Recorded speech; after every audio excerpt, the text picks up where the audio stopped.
Aling Adele po, buhay na buhay ka talaga eh, no? Talagang palaban ng aura mo eh. Totoo nga talaga yung kasabihan eh, no? Kapag masamang damo, matagal mamatay.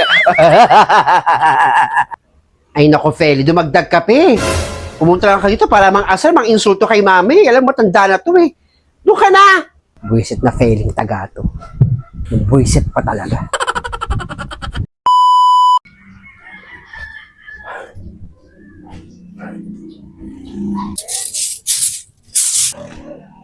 Hoy, Virgiline, kamusta? O Wanda, okay lang ako. Nailagay na ba sa cremation house yung labi ni Aling Adelfa? Anong cremation house? Anong labi? Buhay pa si Aling Adelfa kung may kisi-kisi nga. May kisi-kisi nga pa doon sa kanila. What? Talaga? Buhay pa yung matandang yun? Kumapalag-palag pa, buhay na buhay. Naku, buti naman, buhay pa yung matandang yun. Paano? Ay naku, hindi ko alam kung paano nangyari yun. Mahabang kwento kung pagkukwentuhan pa nating dalawa. Naku, sa bagay, mahabang kwento yan. Pero Wanda ha, ang swerte ni Aling Adelfa sa abuloy mo. Dapat kunin mo yun. Ay naku, hindi ko na iniisip yung abuloy na yan. Binigay ko na yun sa kanila, hindi ko na babawiin. Ang taray naman ni Wanda. Hindi na binabawi. Milyon din yun. Siya ka na muna, parang gusto ko makita si Aling Adelfa at makamusta na rin. Punta lang ako doon kay Nena. O sige, puntahan mo lang kung gusto mo. Sige, pagpatuloy mo lang yung mga household chores mo. Kaya nga, inistorbo mo ko eh. Basta marami akong nagagawa. O sige na, Wanda.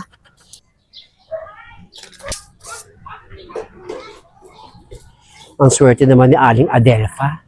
Mapapakinabangan niya pa yung ampuloy sa kanya. Sana all.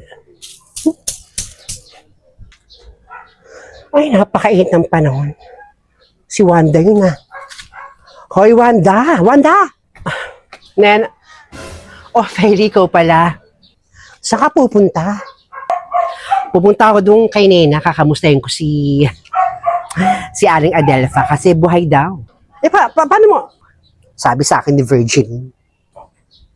Naku, naunahan pa ako ni Virgin magkwento kay Wanda. So, pumunta ka doon para bawiin mo yung abuloy na binigay mo. Ay, nako, Feling taga, hindi ko na binabawi.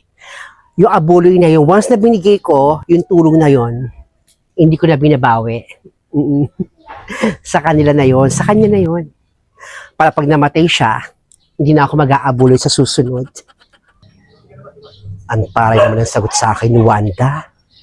Bongga talaga itong si Aling Adelfa, tiba-tiba itong babae. Ganun ba? O sige na. Punta ka na doon kay Nena. Kamustahin mo lang si Aling Adelfa. Sige, Feli ha. Kamustahin ko lang si Aling Adelfa. Kasi nagagalak yung puso ko. Nabuhay pa siya. Sige, diyan ka na muna. Swerte mo matanda ka talaga eh.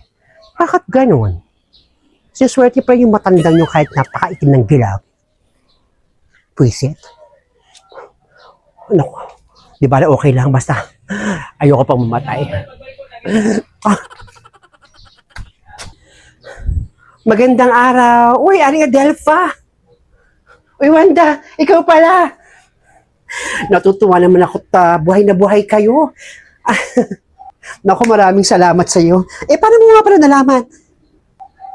Naku, sabi sa akin ni Virgiline, kaya pumunta ako rito para kamustahin kayo.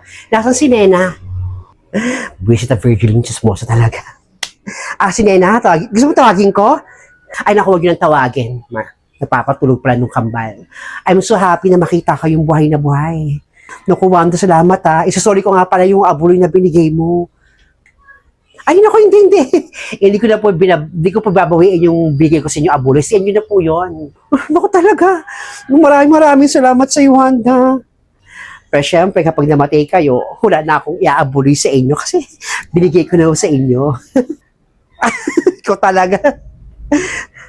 Masaya po ako na makita kayo. Sige, yun lang naman pinunta ko rito. Eh, may ginagawa naman po pala si Nena. Sige, Aling Adelfa ha. Mabuhay po kayo kahit gusto nyo. Sige po. Oo, sige. Sige, maraming salamat sa iyo, Wanda ha.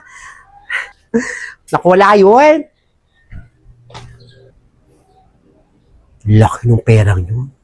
Ibabangko ko yung itatime deposit ko para sa mga apo ko at para kay Nena. Sa tulong sa kanila. Bait talaga ni Wanda. Tatabi ko rin yun, mamaya mamatay nga ako at meron akong pampalibing.